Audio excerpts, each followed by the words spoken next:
Good afternoon. Thank you all so much for joining California Association of Mortgage Professionals event today. We've been having a series of events. Today is going to be ROV. And also we're going to be having another event very soon. It's actually on November 19th. It's our 2024 Fall Harvest Expo.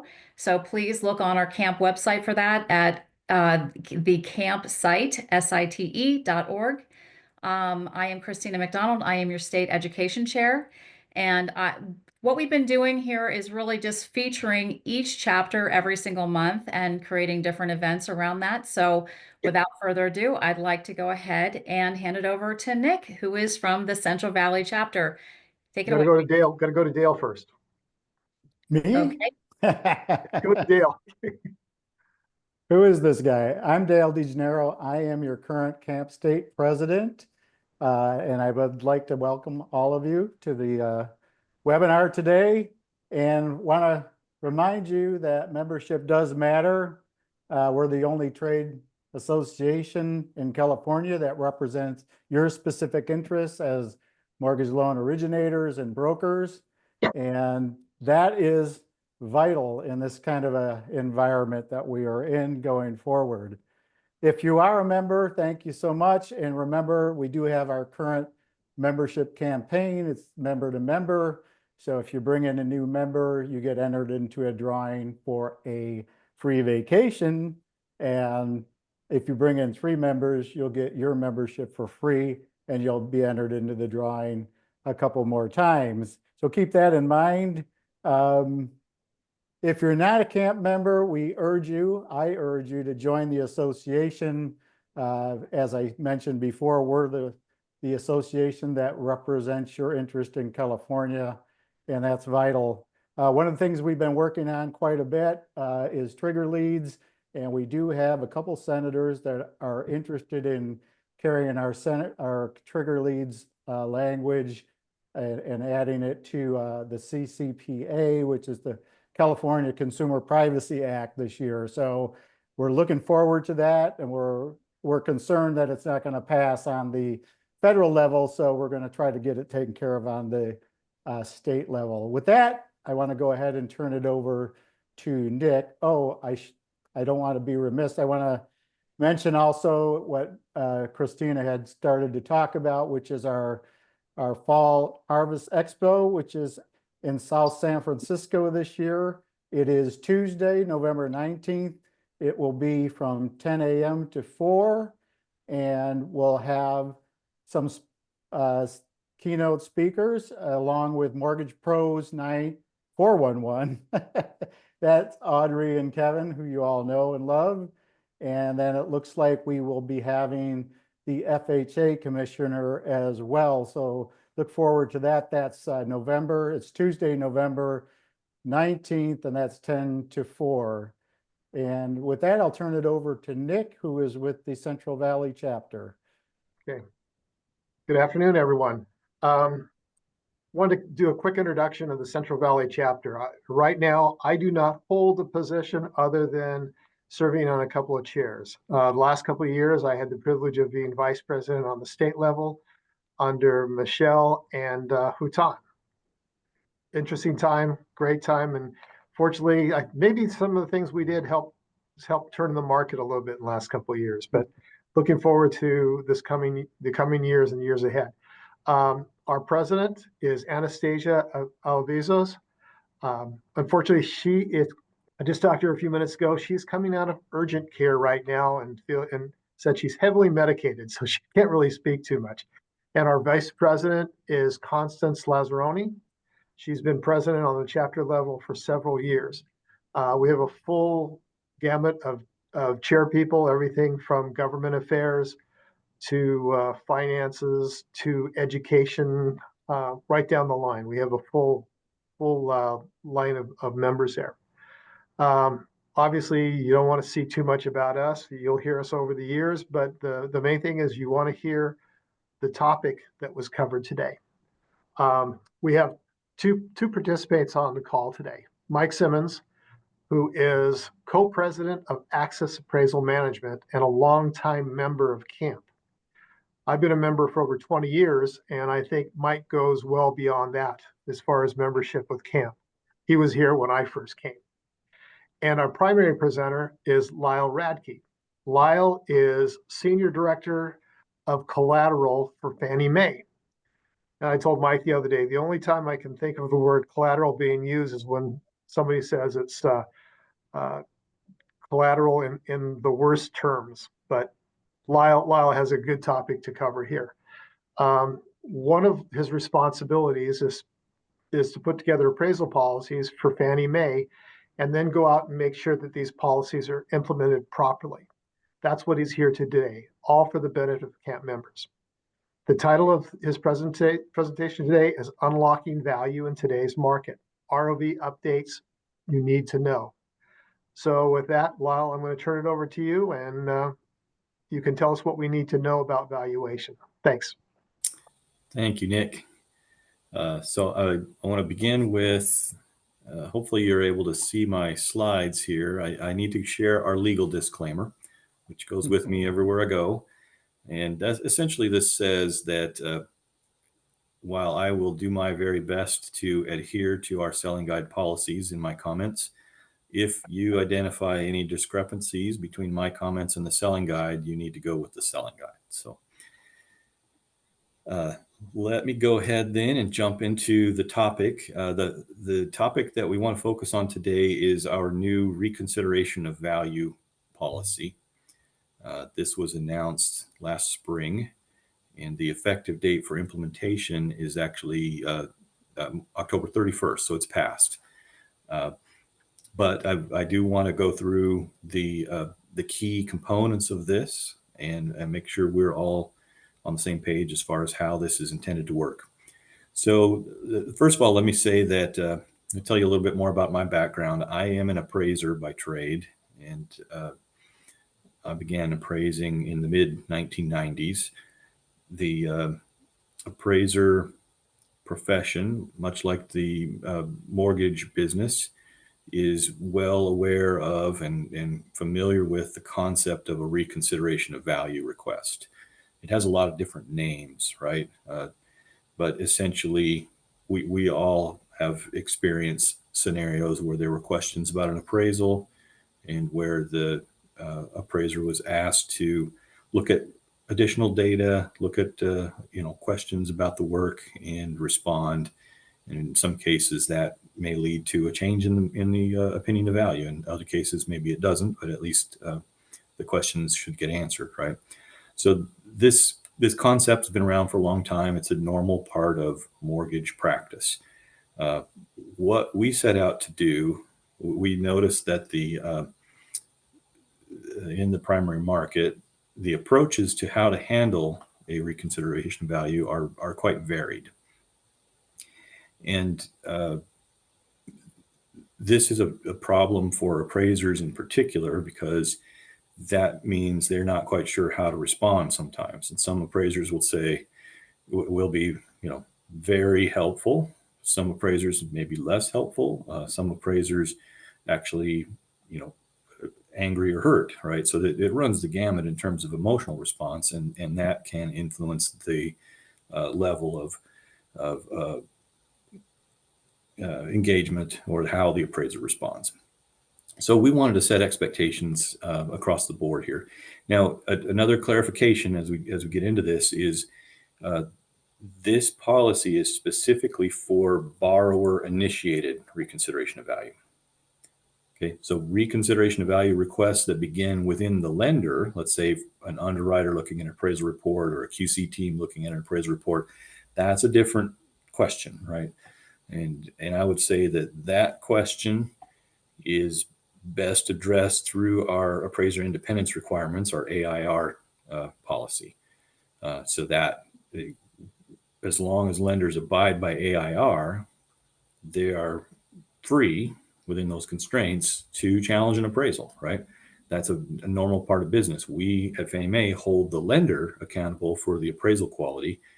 We don't directly have a relationship with the appraiser. So we're not, if we, let's say that, we deem the appraisal is unsupported and maybe perhaps that leads to a repurchase request, the purchase request doesn't go to the appraiser, right? It doesn't go to the AMC. It goes to the lender, and the lender is the responsible party in terms of the contractual relationship with Fannie Mae. So AIR compliance is the responsibility of the lender, and within that governing structure, the lender is responsible for the appraisal quality and needs to work with the appraiser to ensure that appraisal quality is met, or that appraisal policies are complied with.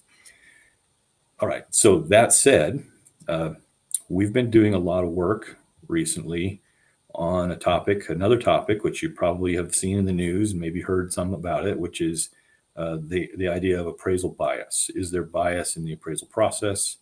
Are there appraisers who perform the appraisal with, some sort of personal animosity or bias? And if that's the case, how do we detect that? How do we control for that? How do we prevent that? And so appraisal bias is like this bigger problem that we're grappling with. And part of that challenge is, if there is an unsupported appraisal result, and if that adversely affects a borrower, what's the borrower to do, right? What are the borrower's rights and recourse? And that takes you to the reconsideration of value topic, right? So this is part of a bigger work stream and a bigger topic in terms of making sure appraisals are objective and not subjective, and that they're factual and they're anchored in consistent professional practices, and they're not subject to any sort of personal bias. So I've had this slide up here on the screen for a little while, right? And this policy consists of three pillars, or three main components. And the first is the borrower rights and responsibilities. The second is the appraiser's rights and responsibilities. And then tying that all together is the lender responsibilities. Interestingly, the lenders under this construct have no rights. Sorry. They only have responsibilities. And I'm joking a little bit about that. Of course, lenders do have rights, but those rights are not necessarily the thing that we're going to focus on today. Their rights are protected by their contractual relationships, of course. So what do we set out to do? We want to educate the borrower about what are their rights in terms of appealing an appraisal, but also how to do it. And that's the responsibility part. Because it's one thing to raise your hand and say, I'm unhappy with my appraisal. It's another thing altogether to persuade the appraiser to change their opinion. And persuading an appraiser to change their opinion is a pretty high bar. It's going to require substantial evidence grounded in reality, grounded in fact, right?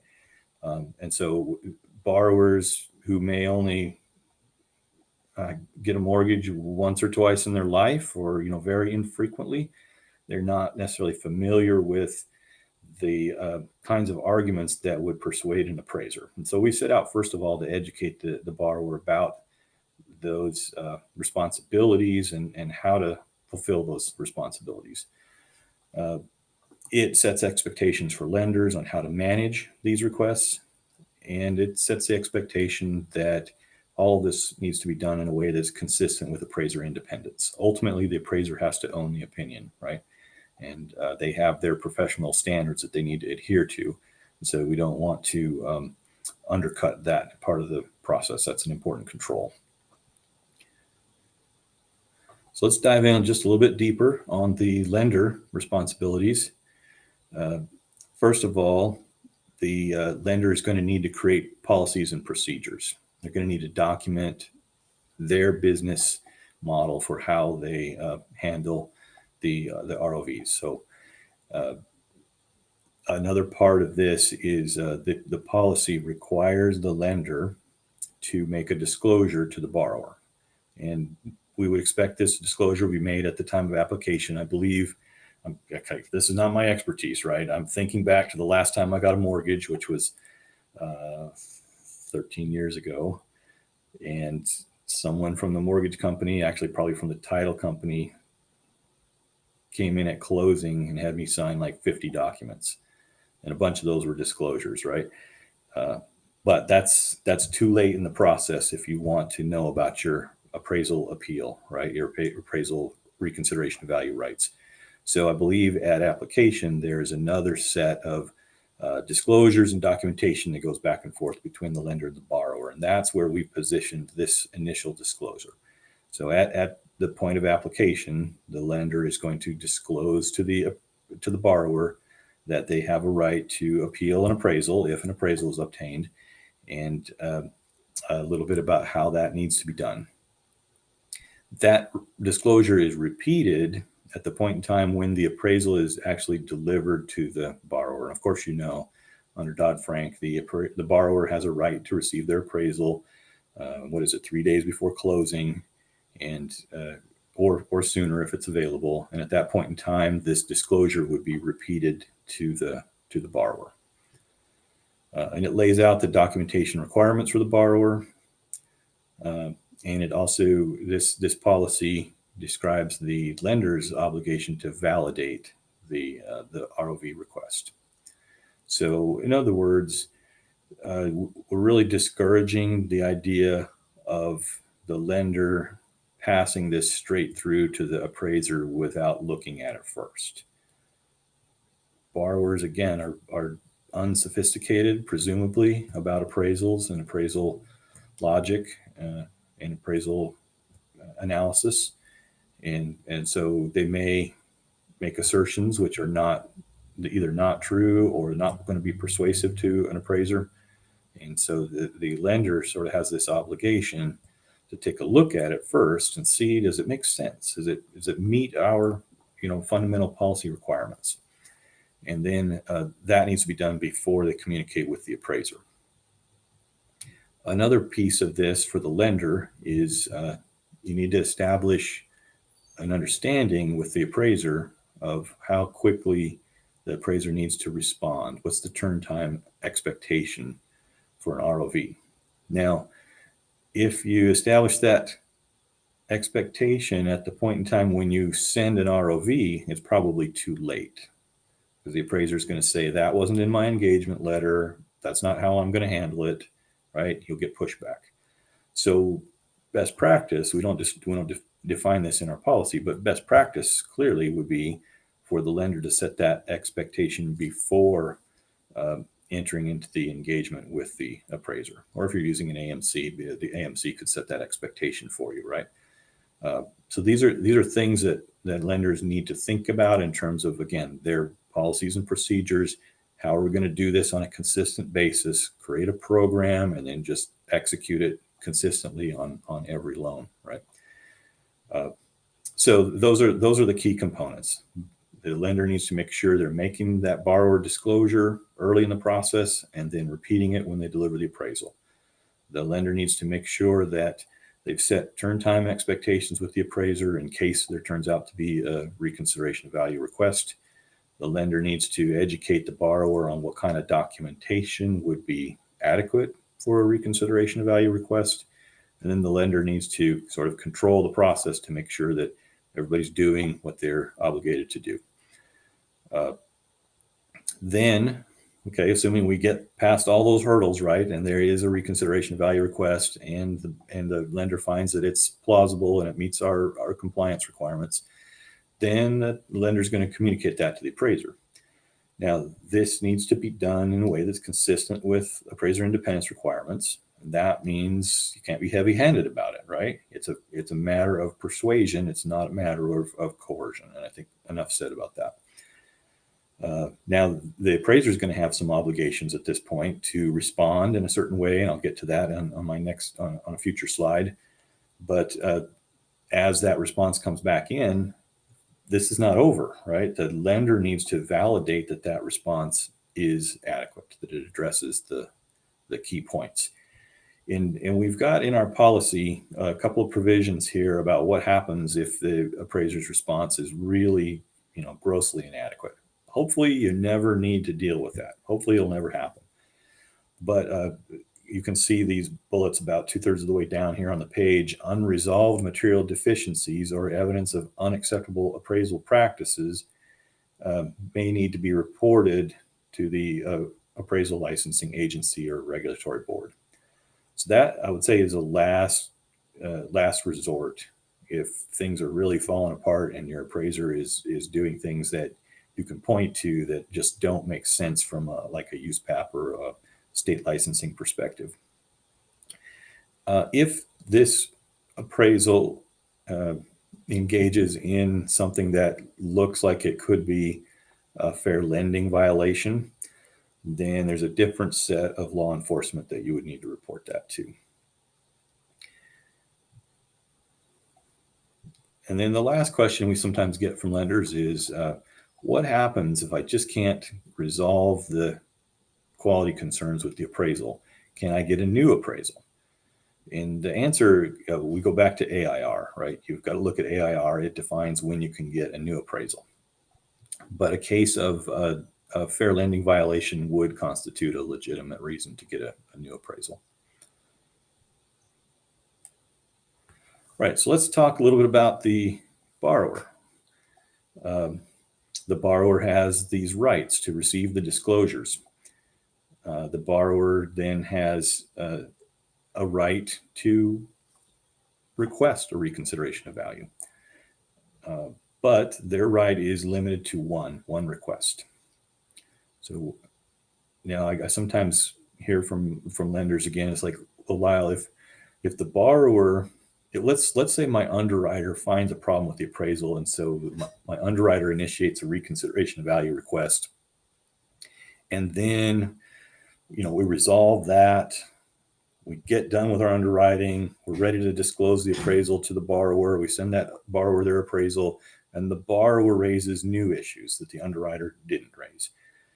Have we exhausted our one option? And the answer is no.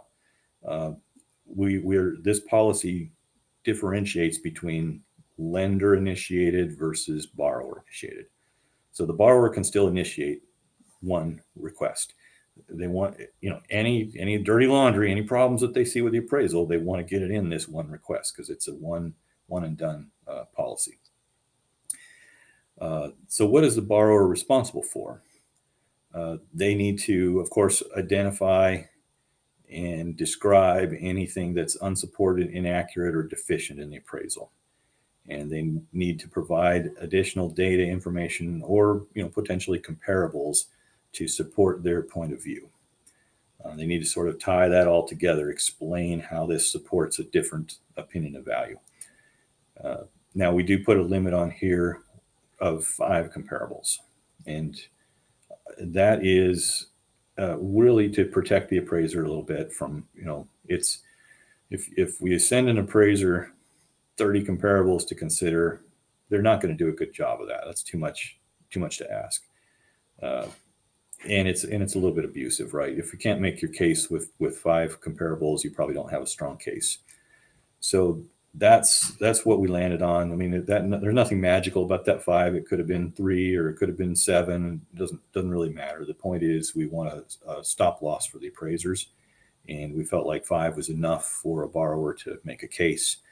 Now, will the borrower have access to comparables? Probably not. Most borrowers probably don't. So there's a presumption here that the borrower is probably going to get some assist, whether it's if it's a purchase transaction, maybe from their real estate agent. If it's a refinance, maybe from the mortgage company or the mortgage broker, right? So they'll probably, it's presumed they might get some coaching on, comparables that might aid their case. And this policy doesn't prohibit that. But ultimately, the request is expected to come from the borrower and represent the borrower's interests. Okay, one last thing in regards to the borrower. This ROV process needs to be resolved before loan closing. And if a borrower closes the loan and takes the money and then comes back with a request for reconsideration of value, it's obviously too late. The LTV is fixed, right? And that loan, in order to be saleable in the secondary market, you're going to go with the appraisal that was on hand at the time of closing. So we're basically saying the borrower's rights are terminated at point of loan closing.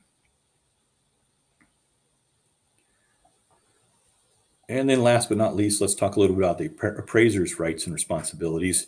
The rights for the appraiser is, first of all, as I've beat this horse to death for you, the appraiser still has the protections of appraiser independence.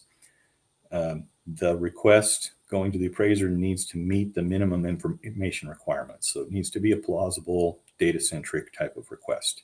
Can't just say to the appraiser, I'm really unhappy with my value, do something different. You have to have some evidence, right? And it's limited to that one request per appraisal. It's limited to that 5 comps per request. Now, that said, the responsibility of the appraiser is to analyze this information and analyze it with an open mind. If someone is serious enough about this to go to the trouble of gathering their data and making their arguments, the appraiser needs to set aside their anchoring on their own opinion and look at this, give it a good faith test, right?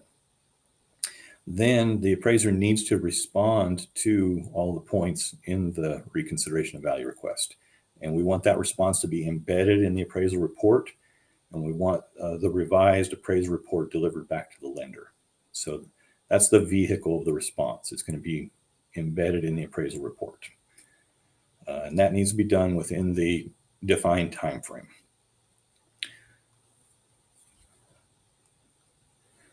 All right, so let's talk a little bit about this, kind of in a timeline, an idealized timeline.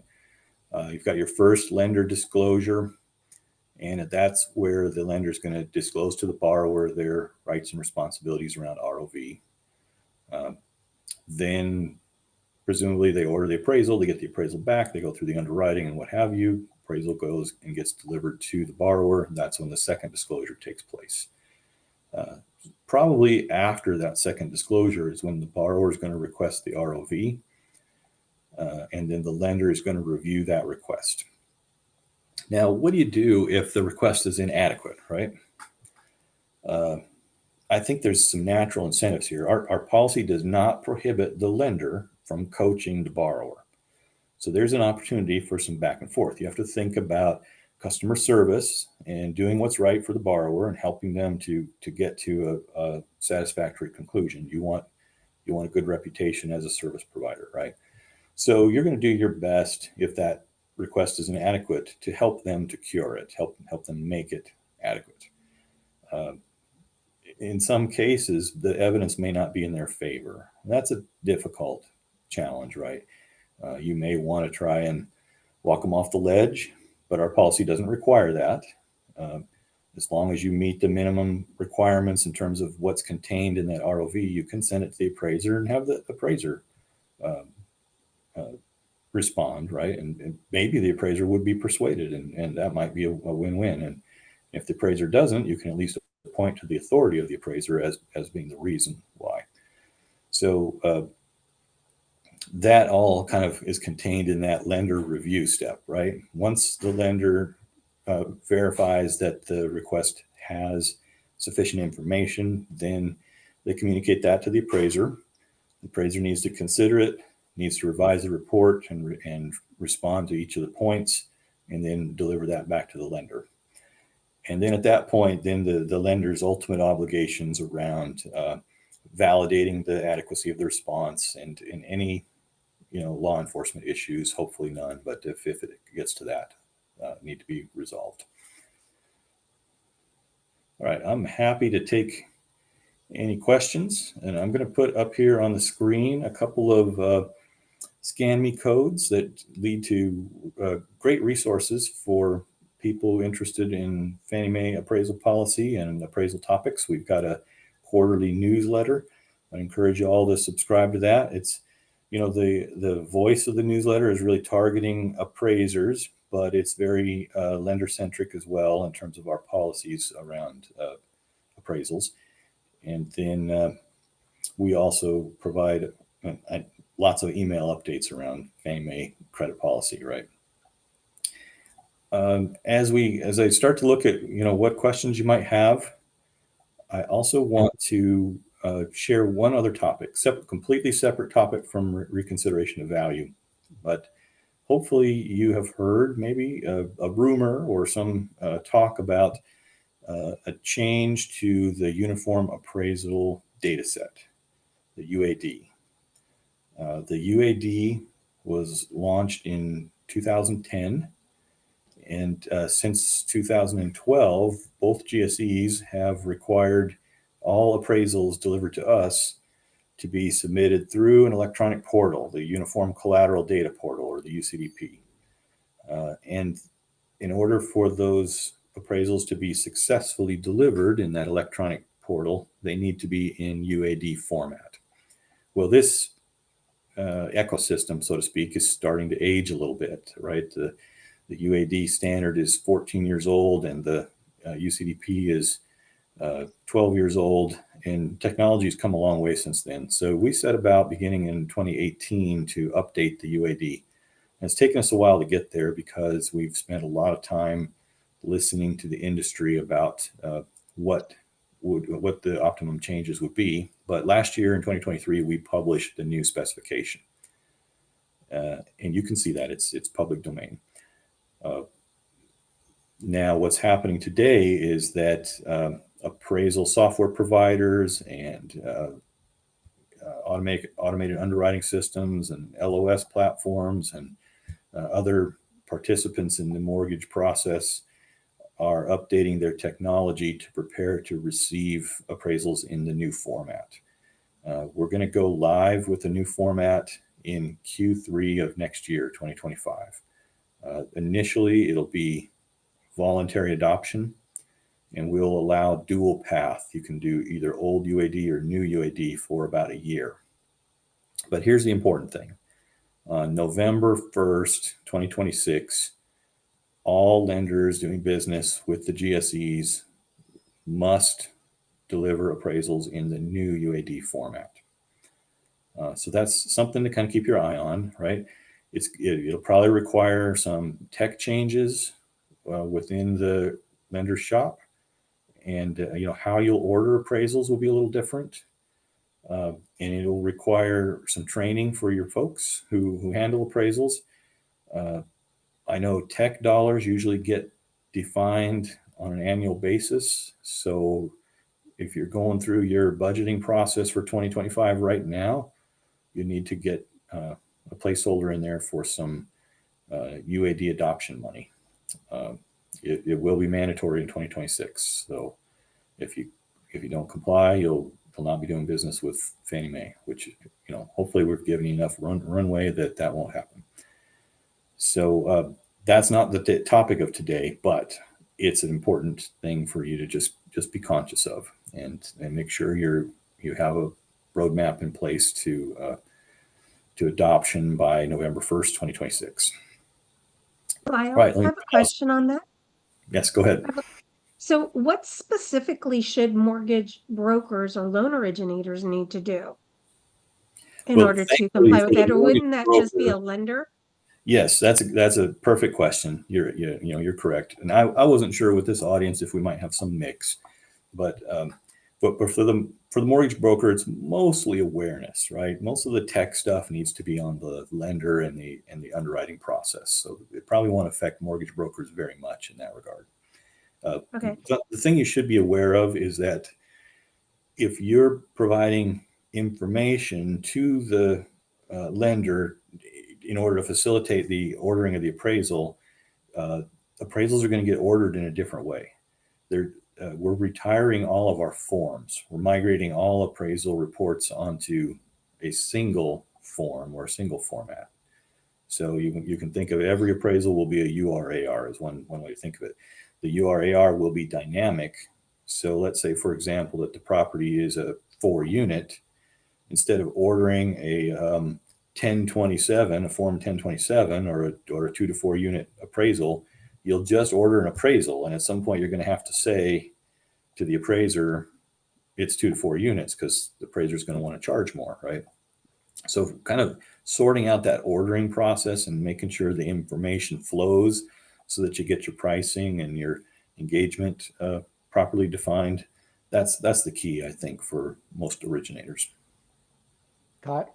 Lyle, quick question in regards to the ROV process. Traditionally, the mortgage loan originators have gotten involved in that. And what was the reasoning behind making it a borrower response specifically? This is because of fair lending concerns, right? This all goes back to if you think about the PAVE task force that President Biden launched a couple of years ago to look at appraisal issues.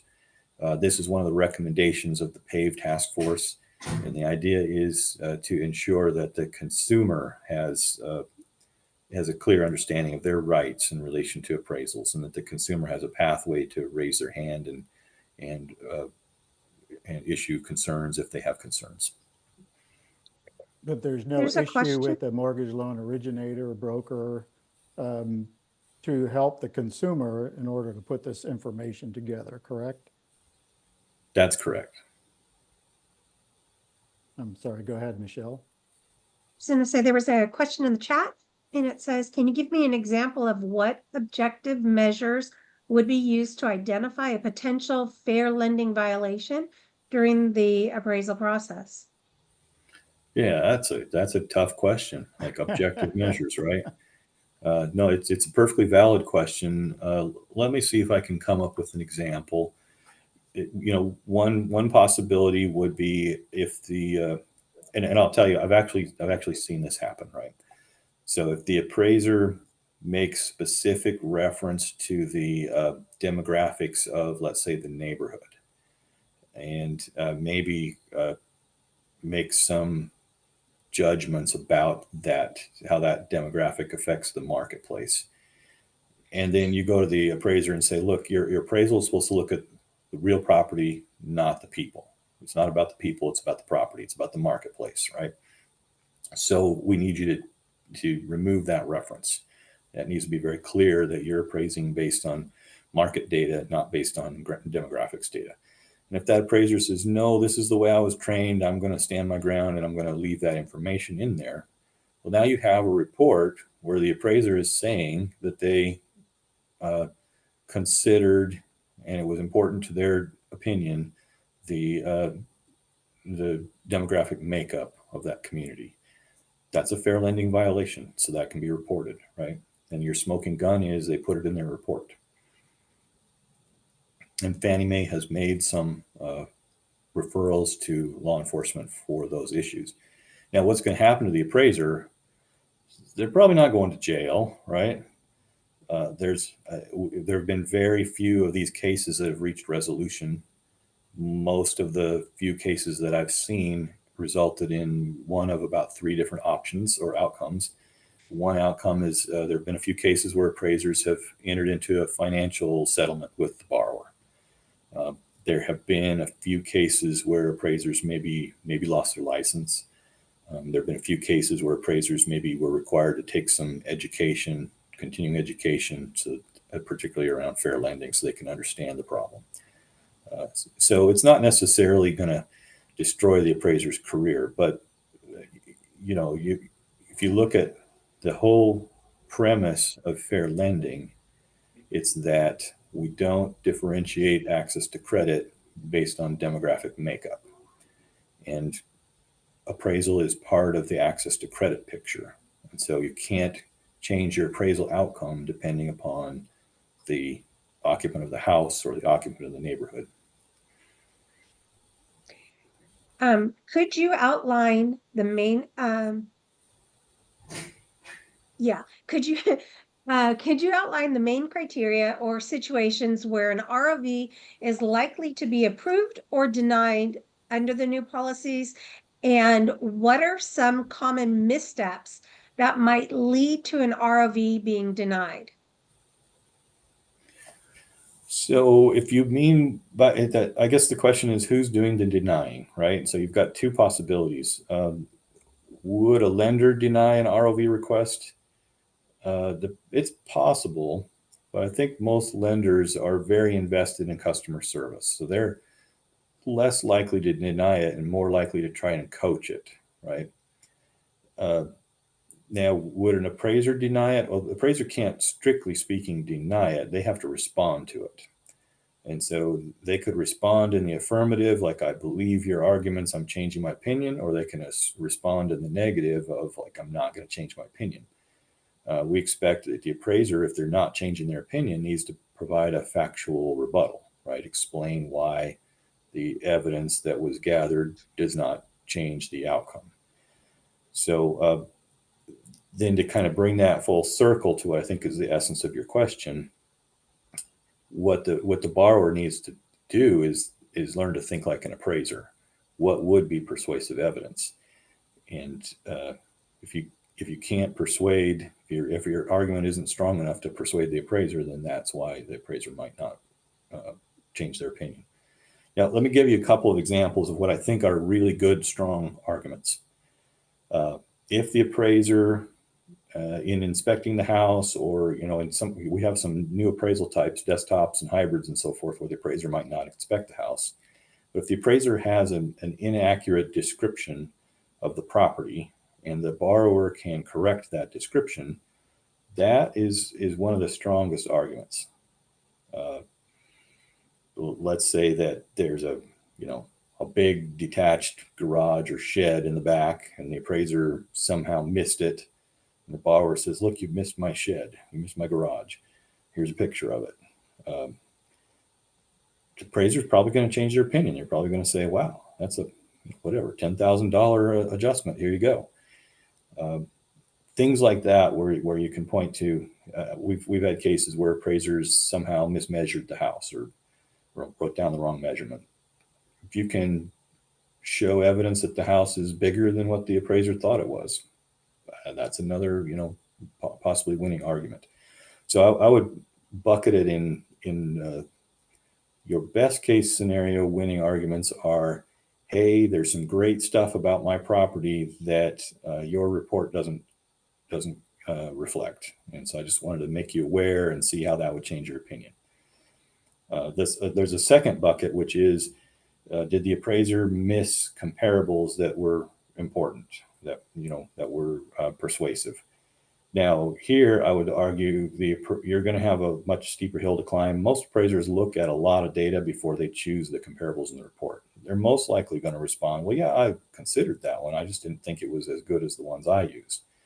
And so then that sort of shifts the argument a little bit more. You're probably not going to win by saying you missed this comp, because the appraiser is going to say, no, I didn't. I saw that comp. But you could try and make an argument that this comp tells something different about the market than what your analysis shows. And so that would be like, I'm painting with broad strokes here, but if let's say the comparable was materially inferior to the subject, and you can point to it, hey, this wasn't updated, it's on a busy street, or it's a smaller house, or having that office space for work at home professionals is really important in this marketplace, and it doesn't have it. Whatever the argument is, it's something like that, where here's a sale that sold for a certain amount of money, and it's a clearly inferior property. Therefore, my property must be worth more, right? That could be a compelling argument. If you only have one comp like that, it's a weaker argument, because the appraiser is going to say, but I have these other 4 or 5 or 6 that paint a different picture. That's an outlier.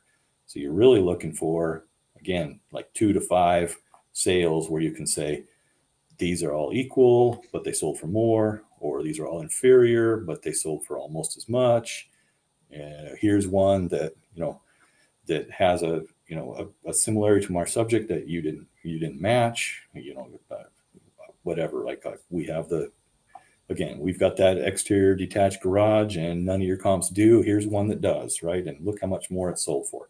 So you're trying to make that kind of an argument of, there's something material about my house that's either superior and deserves more, or there's something about this comp that's inferior and points higher, or that's equal and points higher, right? Those are the kinds of arguments. Now, I don't know that in most cases a borrower would be arguing for a lower value, so that's why I framed everything around higher. How should brokers best communicate these changes to borrowers, especially those unfamiliar with the ROV process? Are there any Fannie Mae resources that we can share with our clients? We have an FAQ document about ROV, and I think that's pretty accessible. It's not very long. It's maybe 13 questions. It covers the gamut of all different points of view. So the lender point of view, the appraiser point of view. But I think for some borrowers, if they're, the kind of person who is able to sit down and consume a sort of a policy type document, then that could be a resource. I do think the best thing though is for the broker themselves to be familiar with the policy so that they can then sort of translate it into layman's terms.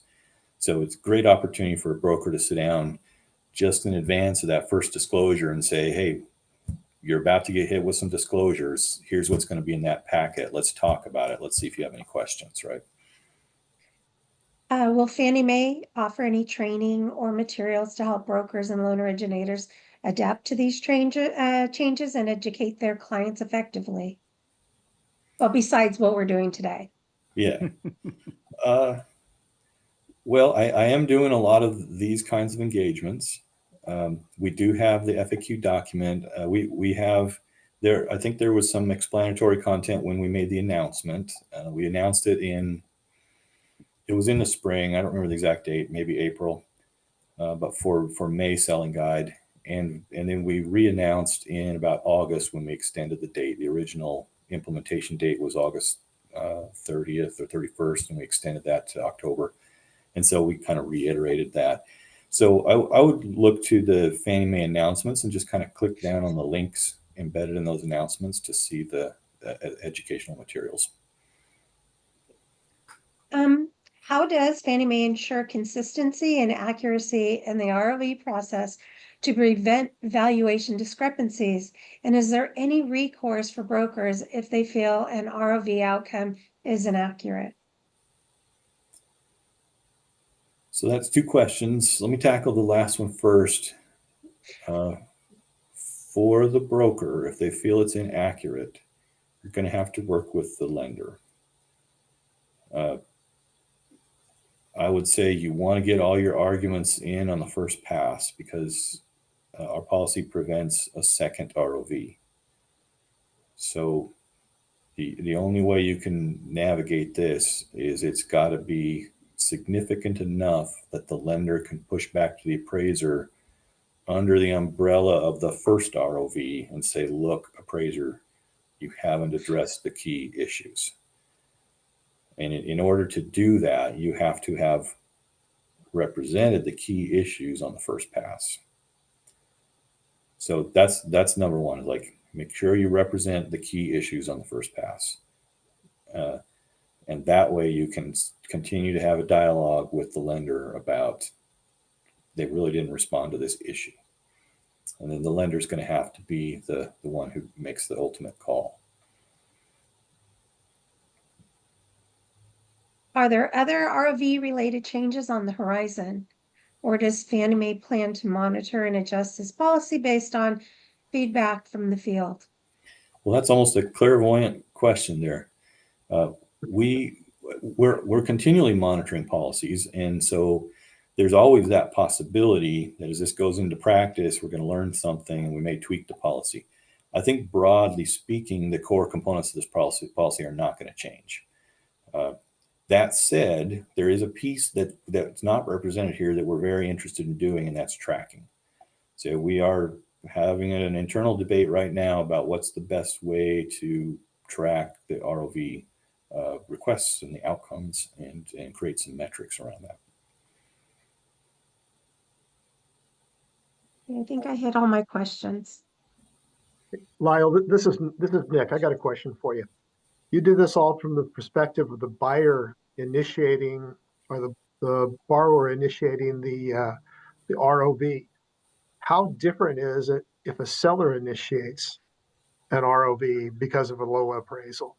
Is it significantly different, or how's it handled? I know we're off track a little bit, but if we need to get an ROV on a property to get it up to contract value, we need to know how to handle that at the same time. So first of all, our policy does not address ROV requests from any other person besides the borrower.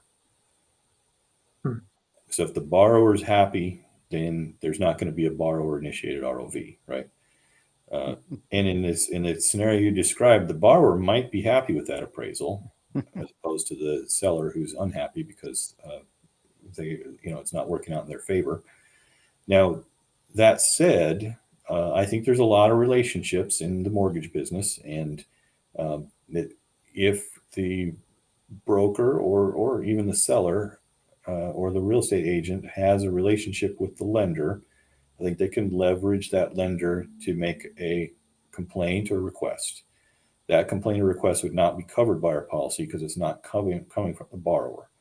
So it would be up to the lender to decide how to manage that request. And some lenders might take it and run with it, and others might say, no, I don't want to do that. That's up to the lender. Now, having said that, I would add these basic principles of how to persuade an appraiser still apply.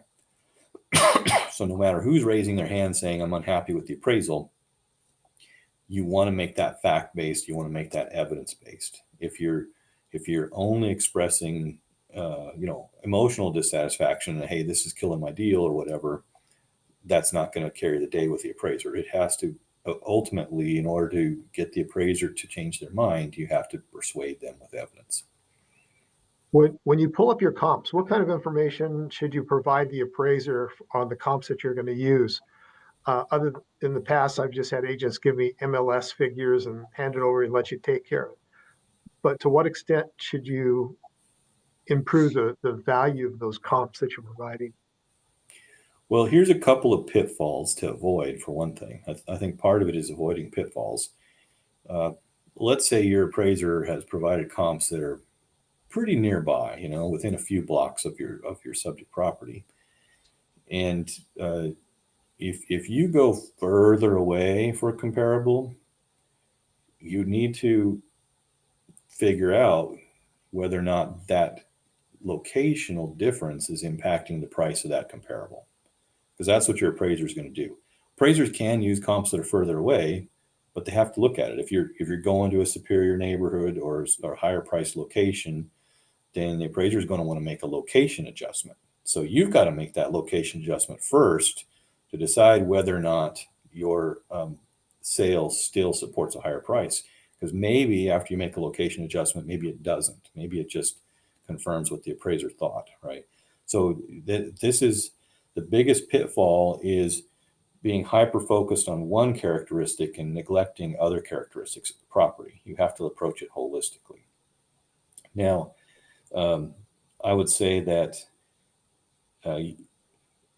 you can kind of try and do the appraiser's job for them.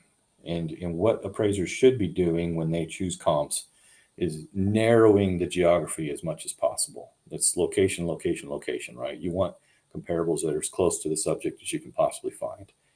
And if you can find comparables within that location that would appeal to the same bucket of borrowers, then look no further, right? If the appraiser missed something that's like super close to the property, physically very similar, going to appeal to the same borrower, that's the one you want to latch onto. But then you have to also consider, were there any changes or differences between them?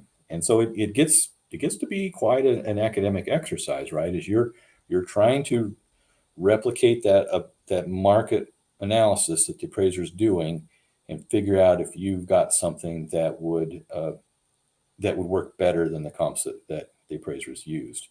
You kind of have to try and shoot holes in your own arguments and see if it stands up, right? I would recommend for real estate agents and mortgage brokers that you probably take appraisal classes, get more education about how they work, or have appraisers come in and talk to you and explain the process. Get really educated about market analysis and the appraisal process. That'll help you to be able to talk the appraiser's language and be more persuasive. Thank you. Lyle, it's always been an issue that you're going back to the appraiser that did the appraisal in the first place and telling them they're wrong, right? Was there any discussion about that in regards to this process, and maybe a different avenue would be better? Well, I think there certainly was a lot of discussion around different options. And ultimately, when we get an appraisal, when Fannie Mae, for example, requires the lender to get an appraisal, the biggest risk to Fannie Mae is kind of the opposite concern that an originator might have. And this comes from sad experience that inflated appraisals are our biggest risk and probably the most common problem that we see. And so we're very sensitive to that, and we want to provide guardrails to make sure that doesn't happen. And so any other alternative that you start to think about in terms of appraisers come in with something that's less than some of the participants of the transaction want, and that less than is kind of sticky after you have a chance to look at the data, that's a scenario where Fannie Mae's best interest might be to go with the data-centric solution, right? And opening it up to, well, we'll just shop for a new appraisal is really risky for Fannie Mae. So that's just to be, very transparent. That's what we're trying to balance. But, and you may have addressed this earlier too, and I apologize, but what's wrong with just getting a second appraisal? All right. If any of you quote me and I show up in the Wall Street Journal, I'll never come to camp again. So I'm going to be super transparent with you. There are appraisers with different temperaments or attitudes towards value. And there are appraisers who will sell you whatever value you want.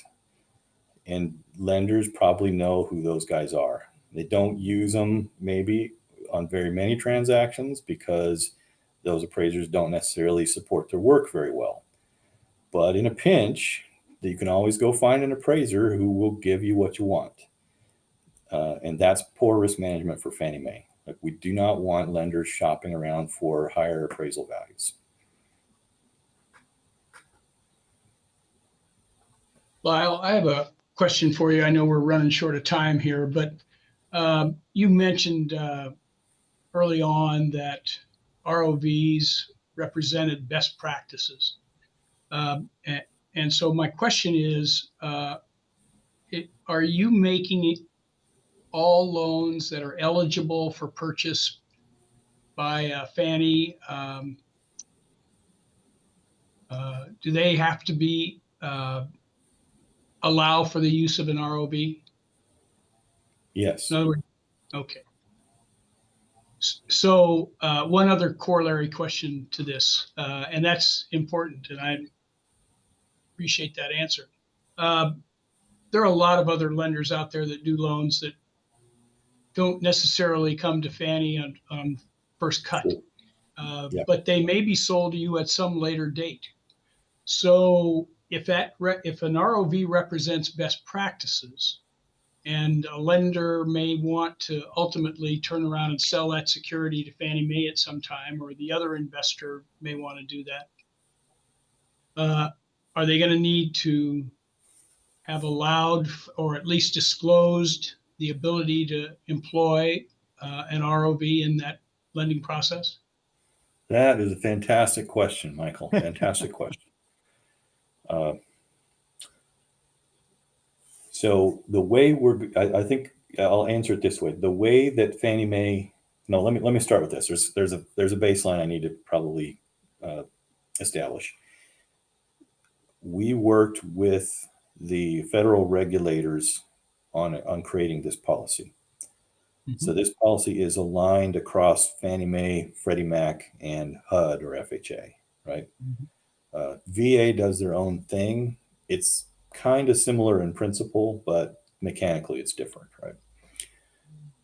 So if there's any possibility that the loan could go to Fannie, Freddie, or FHA, then the lender needs to abide by this. Now, what we usually see is that there are a lot of third-party originators or securitizers who don't necessarily plan to deliver a loan to Fannie Mae. Definitely see this in the jumbo space. You're going to either securitize it or portfolio the loan, right? But who adopt Fannie Mae policies.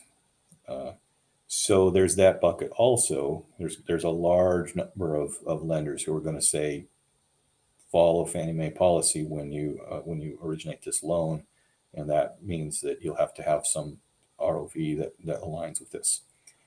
So I would say, what is that? That's what 75-80% of the mortgage market is going to be obligated to adhere to this.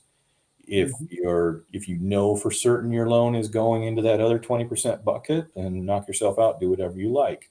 But if you have any doubt, then I would adhere to this. And that brings me to the second part of my question, or my answer, which is, how is Fannie Mae going to enforce this? We are not going to audit individual loans to see whether you allowed an ROV. We could potentially, but that's not our plan. Our plan is we're going to audit lenders for their policies and procedures. We want to see that the lender has documented a procedure for executing an ROV that's consistent with our policy. So that's what we will do as our primary enforcement mechanism. Is we'll be looking at policies and procedures to ensure that they are aligned. Now, we as part of our policy, we do require the lender to capture an ROV in the loan file. Here's the trick, right? Let's say that the lender doesn't capture or document the ROV in the loan file. And let's say for whatever reason we decide to do post-acquisition QC and we ask for the loan file and it's not in there. We don't know if it's not there because there was no ROV or because the lender failed to capture the documentation. We can't cite a defect because it's possible that there simply was no ROV, right? So we're going to be a little bit blind to that scenario of lender failing to document. But we are going to, strictly enforce lender must have policies and procedures to support the ROV. Understood. Appreciate that answer. All right, I think we're at the top of the hour, a little bit over. So we appreciate you all hanging in there. And Lyle, thank you so much for all of the insight and information going forward. I just want to again reiterate a couple things we have coming up. There's a Freddie Mac webinar. Freddie Mac. Who's that? Who is that? November 12th. That's Tuesday. And it'll be at 11 o'clock, and that's taking your loans from caution to accept. So that's a good one. Y'all should tune in for that. We have our fall harvest expo, which is Tuesday, the following Tuesday, the 19th, and that again is from 10 to 4, so don't miss that event. That's a live event in South San Francisco. You can go to thecampsite.org and sign up or register for that event. And then we also have, for those that were slow in getting their CE class done, we have a webinar scheduled that Michelle will be hosting, and that is December 5th, and that'll be an online course for all those that didn't get their CE in and done. With that, go ahead. We have two other things coming up too. I do want to throw out there, if you prefer a live webinar, a live class, a live CE class, we are going to be doing one in Rockland with the Sacramento camp.